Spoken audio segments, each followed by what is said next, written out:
Students हमारे पास ये बहुत ही इंटरेस्टिंग क्वेश्चन आया है। दो बॉल्स हैं, क्वेश्चन मैं पढ़ रहा हूं आपको जिससे कि डायग्राम समझ में आ जाए। Two similar balls each having mass m। भाई दो बॉल्स हैं ये वाली, और इन बॉल्स का जो मास है वो दे रखा है m। ठीक है, चलिए। And charge q are hung from a silk thread of length l। तो दो बॉलों को, मतलब सेम पॉइंट ले लो, वहां से दो बॉलों को लटका दिया गया है। अब होगा क्या, ये बॉल इस बॉल को क्या करेगी, रिपेल करेगी। रिपेल करने के बाद ये एक पॉइंट पर आकर इक्विलिब्रियम कंडीशन में आ जाएंगे। तो इन्होंने कहा है जब ये इक्विलिब्रियम कंडीशन में आए तब उनका डिस्टेंस था x। तो आपको ये चीज प्रूव करनी है। तो क्या बोल रहा है ये, प्रूव दैट इक्विलिब्रियम सेपरेशन, मतलब जिस टाइम वो इक्विलिब्रियम में आए होंगे उस टाइम उनका सेपरेशन ये रहेगा। When each thread makes an angle theta with the vertical, जब वो थीटा वर्टिकल बना रहे होंगे, वर्टिकल के साथ बना रहे हैं थीटा, तो ये वाला भी थीटा और ये वाला भी थीटा हो गया। लेकिन उन्होंने एक चीज बोल रखी है, आपको एक चीज लेनी है जो थीटा है, जो थीटा इज वेरी स्मॉल, छोटा एंगल है। ऐसा क्यों कहा इन्होंने, आइए देखेंगे हम इस चीज को। चलिए, अब एक तरीका तो इस क्वेश्चन को करने का वो वाला है, आपको पता होगा कि यहाँ पर फोर्स लगेगी इधर F, ये टेंशन T, ऊपर T cos theta, T sin theta और mg। लेकिन वहां से ये आएगा नहीं भाई, ठीक है ना। एक तरीका और कर सकते हैं, जैसे आपको याद होगा, जैसे ये बॉब है यहाँ पे, ये यहाँ पर गया है, अब नीचे काम कर रही होगी mg। ठीक है भाई, एक तो इस बॉब के ऊपर एक रिपल्सिव फोर्स लग रही है इस डायरेक्शन में, ऐसे फोर्स लगाइए, repulsive force, electrostatic repulsive force by the Coulomb's law, जब पढ़ रखा है आपने। अब हमारे पास क्या है, दो तरीके हैं। जैसे ये फोर्स लगी है, यदि ये वाला बॉल वापस आती है तो किस फोर्स की वजह से आएगी। तो भाई इसको यदि मैं ब्रेक करूं, सपोज ये वाला एंगल मेरा थीटा है और मैं इसे आगे बढ़ा दूं तो ये वाला एंगल भी क्या होगा, थीटा, कोरस्पॉन्डिंग एंगल। तो ये बन जाएगा mg cos थीटा और ये बन जाएगा mg sin थीटा। ये वाली चीज हमारे पास आ गई है। तो ये वाली फोर्स क्या आएगी, इसे वापस लेकर आएगी।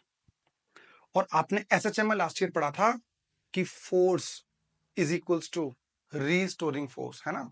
जो फोर्स वापस ला रही है that is a restoring force. Restoring force क्या है, ये किसके अगेंस्ट वापस ला रही है, क्योंकि ये फोर्स उसे दूर भेज रही है। तो रीस्टोरिंग फोर्स क्या कर रही है, उसे वापस लाने में लगी हुई है। तो क्या होगा, इक्विलिब्रियम कंडीशन कब आया, जितना ही वापस ला रही थी उतना ही रिपल्सिव फोर्स लगा हुआ था।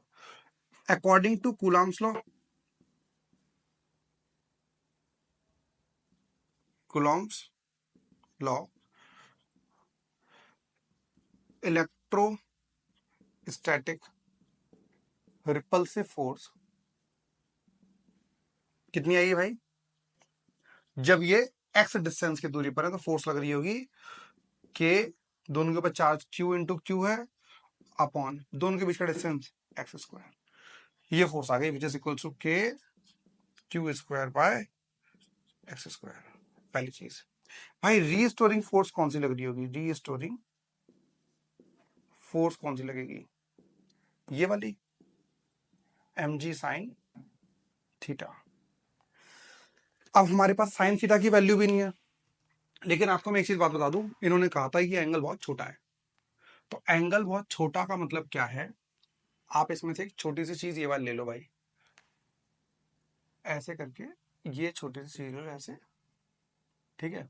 ये वाला एंगल, ये लेंथ कितनी हो जाएगी x/2, ये कितनी लेंथ है l, और ये ऐसे होगा, थीटा कितना है हमारा ये। सो आप क्या कर सकते हो, साइन थीटा, यदि थीटा बहुत छोटा है तो आप इसे थीटा के बराबर लिख सकते हो। और आपने एक फॉर्मूला पढ़ रखा था, angle is equals to arc length upon radius. तो यहाँ पे एंगल कितना है भाई, थीटा, आर्क लेंथ कितनी है x/2, what is the radius l, तो theta is equal to x/2l आ गया। बात समझ में आ रही नहीं आ रही है, तो मतलब जो साइन थीटा की जगह क्या लिख सकते हो आप, तो रीस्टोरिंग फोर्स क्या बन गई भाई, आपकी जो रीस्टोरिंग फोर्स बन गई है, फोर्स जो बन गई है mg साइन थीटा की जगह क्या लिख सकते हैं भाई, थीटा, और थीटा की जगह x/2l। This is the restoring force for equilibrium condition. For equilibrium condition क्या आएगा भाई, दोनों बराबर होंगी, M G X by two L is equals to K Q square by X square. ठीक है भाई, आपको किसका वैल्यू निकालनी है, आपको वैल्यू निकालनी है एक्स की। तो एक्स की वैल्यू कैसे निकलेगी बताइए, एक्स की वैल्यू कैसे आएगी, तो पहले एक्स को यहां कर दो, कितना आ जाएगा आपके पास, X cube is equals to K Q square into two L upon M G. हाँ या ना, इस चीज को मानते हो नहीं मानते भाई, हाँ। आप पहले तो इसे के को सॉल्व करो, कितना आएगा, x cube is equals to k की वैल्यू पुट कर दो 1/4 pi epsilon naught q square into 2l upon M g. भाई 2 से 2 काट दो, 2 बच गया, x cube is equals to q square l by 2 pi epsilon naught m g. बेटा एक्स क्यूब है ना, पावर हो गया, लिख दो q square l by 2 pi epsilon naught m g की पावर 1/3 आ जाएगा। दिस इज द फॉर्मूला, ये प्रूव हो गया। तो ये वाला क्वेश्चन बिल्कुल अलग है, मतलब आपको क्या करना पड़ रहा है, रीस्टोरिंग फोर्स का हेल्प लेना पड़ रहा है। इसी के ऊपर एक बहुत ही बेहतरीन क्वेश्चन आया हुआ है, सीबीएसई जब नीट लिया करती थी, मतलब सीबीएसई पीएमटी या फिर नीट 2016-17 में भी आप देखोगे एक क्वेश्चन बहुत बढ़िया है, इसी के इसे थोड़ा सा आगे बढ़ाया है उन्होंने, थोड़ा सा आगे। और एक क्वेश्चन आया हुआ था, यही सेम क्वेश्चन आया है AIEEE या फिर आप कह सकते हो जेई मेंस के अंदर। तो वो देखते हैं वो उन्होंने इस क्वेश्चन को आगे कितना बढ़ाया। भाई इसी के बाद जो AIEEE 2011 क्वेश्चन आया हुआ है, आप पहले वो देखो। ये कह रहा है टू आइडेंटिकल चार्ज स्फीयर्स, वही बॉल की जगह चार्ज स्फीयर्स हो गए, suspended from the common point by the massless string, दोनों की लेंथ l है, मासलेस स्ट्रिंग है of length l, are initially at a distance d apart. तो भाई मतलब जो हमने डिस्टेंस x मान रखा है, उन्होंने डिस्टेंस क्या मान रखा है, d। बात समझ में आ रही है, ठीक है, हम x ही मान के करते हैं। Apart because of their mutual repulsion, मतलब ये दोनों आपस में एक दूसरे को रिपेल कर रहे थे।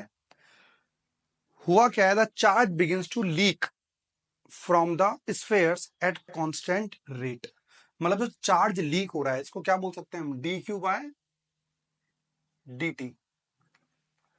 तो चार्ज अपॉन टाइम जो रिलीज हो रहा है, मतलब क्या हो गया, मतलब एक मान लो सपोज ये छोटे छोटे पैकेट होते गेहूं के, गेहूं भरा हुआ है उसके अंदर या कुछ नमक भरा हुआ है, आपने क्या कर दिया उसमें अंदर एक छोटा सा छेद कर दिया, तो धीरे धीरे क्या होने लग जाएगा, नमक नीचे गिरने लग जाएगा।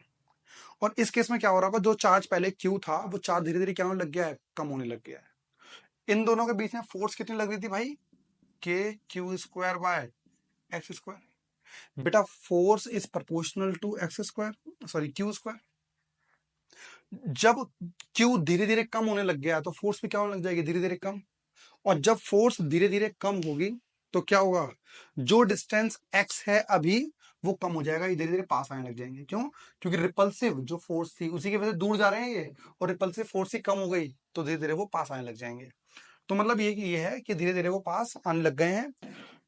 The charge begins to leak from the spheres at a constant rate, मतलब D Q by D T is equals to constant दिया हुआ है भाई ने, constant.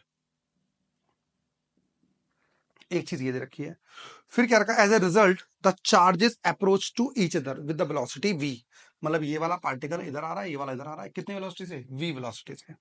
So then as a function of x between them, तो velocity और x जो बीच में डिस्टेंस है वो आपको निकालना है, ठीक है।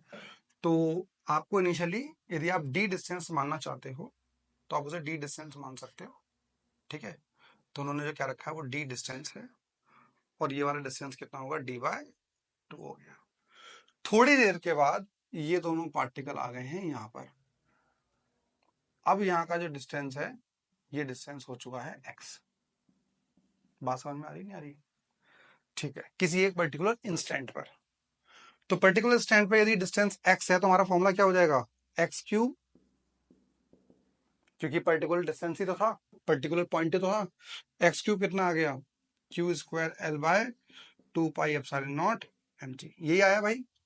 अच्छा मुझे एक चीज बताइए, इसके अंदर एल क्या है? Length of the string which is constant, 2 pi epsilon naught, two constant, pi constant, epsilon naught constant, M constant, mass of the sphere, और जी कांस्टेंट। इस पूरे को हम क्या कर लेते हैं? के मान लेते हैं कांस्टेंट, के क्यू स्क्वायर। बात समझ में आ गई? इसे डिफरेंशिएट करते हैं।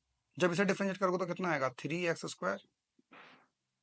ये पावर आ गया, पावर एक कम, फिर डेरिवेटिव क्या करेंगे? x का, तो dx/dt इज इक्वल्स टू, ये आएगा के, पावर आगे आई 2q/dq/dt आ गया।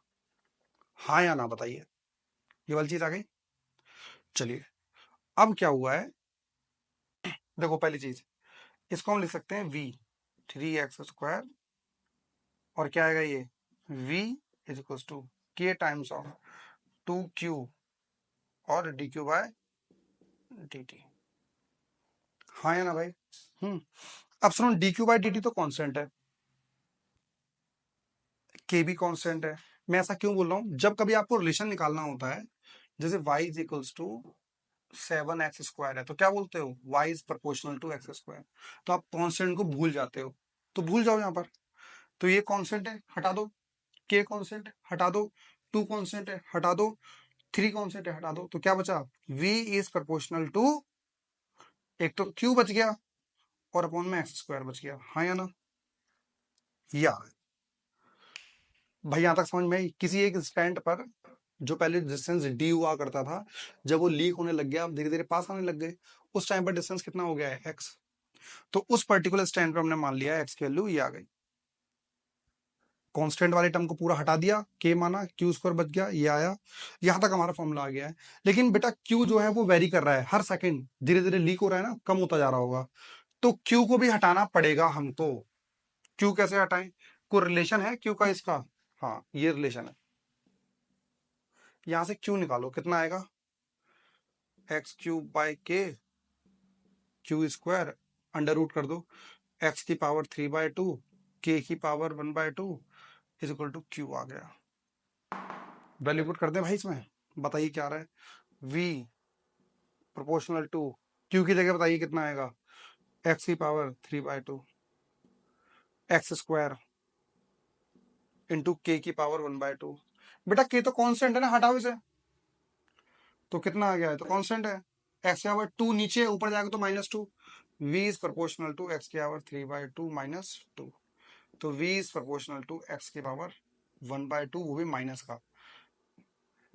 ये आ रहा है आंसर, x की पावर 1/2 वो भी माइनस का। इसके अंदर 4 ऑप्शन दिए हुए हैं, और हमारे अकॉर्डिंग सी ऑप्शन आ रहा है, और इनके अकॉर्डिंग भी सी ऑप्शन आ रहा है। तो बात समझ में आ रही है आपको? तो बेसिकली आपको क्या करना पड़ा, ये क्वेश्चन थोड़ा सा बड़ा है, लेकिन आपने यदि पहले एस एल अरोरा पढ़ रखी होती, तो इससे जो पहले क्वेश्चन मैंने करवाया था वो ऑलरेडी आता था आपको, तो वो तो आता ही होगा। उसके बाद आपको 2-3 स्टेप करने थे, मैंने आपको समझाने के लिए इतना लिखा है, अदरवाइज आप इस क्वेश्चन को बहुत छोटा करके भी